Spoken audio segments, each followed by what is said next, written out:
হচ্ছে একটু বেরিয়েছি, বিকজ এখন বাজে বিকেল 4টে।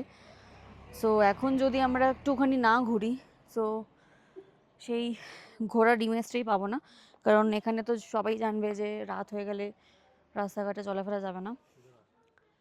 সো সেই ক্ষেত্রে চলো একটু বেরিয়েছি। আর যেখানে সবাই ছবি টবি তুলছে, তো আমরা এখানে দিয়ে যাচ্ছি। এই যে সিঁড়ি, এসব সবার আসছে পেছন দিয়ে।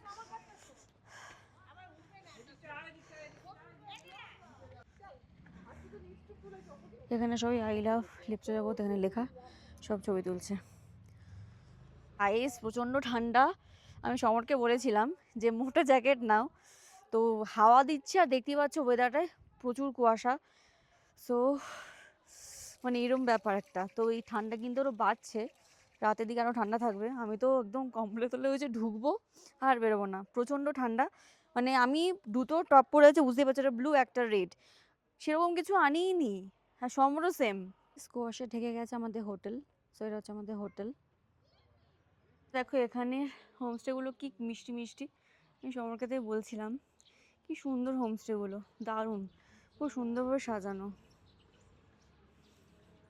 দেখো কোথাও দূরে চলে গেছে। এখানে গাড়ি আসছে, দেখাই যাচ্ছে না, মানে পুরো কুয়াশায় ঢাকা। জানি না কুয়াশাটা কমবে কিনা। যখন আমরা আসছিলাম তখন কিন্তু কুয়াশাটা বেশ ভালোই, তোমার কিছুক্ষণ পর পর ওয়েদারটা চেঞ্জ হয়েছিল, রোদ উঠছিল, বৃষ্টি, হালকা মেঘলা, আবার কুয়াশা, মিক্স অ্যান্ড ম্যাচ করে হচ্ছিল। এ দেখো এদিকে সব গাড়ি পার্কিং, যারা হোমস্টে করেছে। হ্যাঁ, সবগুলো হোমস্টে। আর এই ফুলগুলো কি সুন্দর, আর কত সুন্দর এরা টেক কেয়ার করে রেখেছে, দেখো দারুণ লাগছে ফুলগুলো।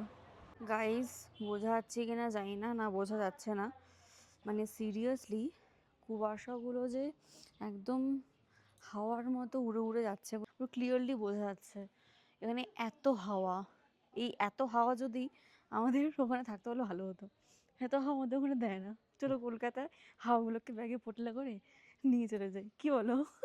আমাদের ওখানে তো হাওয়াই নেই। এখন যা গরম পড়ে গেছে কলকাতার ওখানে, তো আরও তো দিন যাচ্ছে আরও গরম পড়বে, কী যে হবে, গরমে পুরো শেষ।